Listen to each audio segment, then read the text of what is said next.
وَإِنَّمَا تُوَفَّوْنَ أُجُورَكُمْ يَوْمَ الْقِيَامَةِ، اور بے شک تمہیں پورا دیا جائے گا اجر قیامت کے دن۔ موت کی ضرورت کیا ہے؟ نبی کو بھی موت آ رہی ہے، ولی کو بھی آ رہی ہے، سب کو آ رہی ہے۔ فرمایا دنیا میں پورا اجر نہیں مل سکتا ہے۔ طالب علم متوجہ رہو، دنیا کی کیا مثال ہے؟ متاع الدنیا قلیل۔ دنیا کیا چیز ہے؟ دنیا دنی سے ہے، دنی سے۔ دنی کہتے ہیں کمینے کو۔ اگر آپ یہ کہے کہ خدایا آپ نے نبی آخر زمان بھیجا، قرآن نازل کیا، نمازیں دی، اب بڑے پیارے اچھے ہیں، ہمیں سب کچھ یہاں دے دے۔ اس کی مثال کیا ہے پتہ ہے؟ جیسے بیت الخلا میں کوئی نعرہ لگائے کہ میری چائے ادھر لانا، میری روٹی اور سالن مجھے آج یہیں دے دے۔ تو جو بیت الخلا میں روٹی سالن مانگے وہ پاگل ہے نا۔ تو جو آخرت کا منکر ہو کہ دنیا پر اکتفا کرے وہ پاگل ہے۔ کچھ بھی ہو آپ اس پاگل کو بھی ہاتھ سے پکڑیں گے کہ آپ آ جائیں۔ وہ بیت الخلا میں بڑے آرام سے بیٹھا ہوا ہے۔ وہ افیونی سے پوچھا گیا تمہیں خوشی کب ہوتی ہے؟ کب بولنے کی بات نہیں۔ کیوں؟ کہ جب بیت الخلا میں فراغت ہونے لگتی ہے وہ خوشی کی گھڑی ہوتی ہے۔ تو بیت الخلا تو انسانی عذر ہے، انسانی اعزاز نہیں ہے، اور جزا اور انعام اعزاز کو کہتے ہیں۔ تو دنیا سنڈاس ہے، سنڈاس، ڈیرا۔ دنیا میں کوئی پورا اجر دیتا ہے؟ توبہ توبہ۔ دیکھو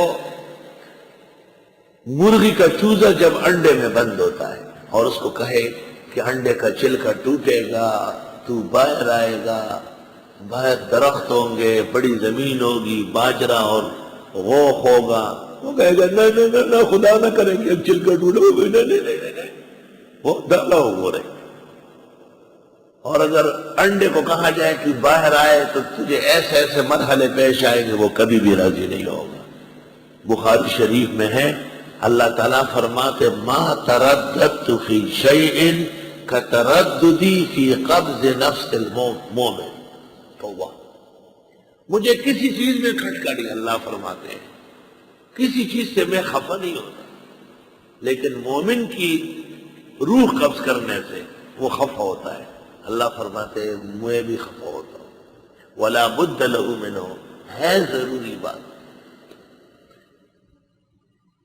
ہم جب پشاور جاتے ہیں تو 3 راستے ہیں، بس میں بیٹھو، ریل میں بیٹھو، جہاز میں بیٹھو۔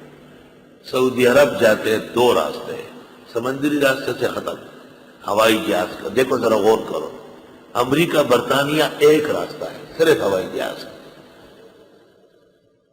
آخرت جانے کا کیا راستہ ہے؟ قبر۔ یہ ایک ہی منہا خلقناکم وفیہا نعیدکم ومنہا نخرجکم تارۃ اخری۔ آخرت دنیا سے بڑھ کر حقیقت ہے۔ جیسے صحرا اور جنگل میں آپ بیٹھے ہو اور آپ کو کہا جائے کہ گاڑی آ رہی ہے، آپ گاڑی میں بیٹھے گلشن اقبال پہنچ جائیں گے، وہاں احسن العلوم میں اترو گے، بہت آرام اور راحت خوشی کی زندگی ہوگی۔ تو اس صحرا اور دشت کی جس طرح شہر اور آبادی سے کوئی مناسبت نہیں، آخرت سے دنیا کی کوئی مناسبت نہیں۔ وَلَلْآخِرَةُ خَيْرٌ لَكَ مِنَ الْأُولَىٰ، آخرت دنیا سے بہت بہتر۔ بس یہ ایک مسئلہ ہے جس پر توجہ، یقین اور بیان کی ضرورت ہے۔ مسلمان سب ہے، اللہ قائم دائم رکھے، مگر آخرت کا ایمان پختہ نہیں ہے۔ اعمال میں کمزوری آتی ہے آخرت پر ایمان کی کمزوری سے، اچھی طرح یاد ہے۔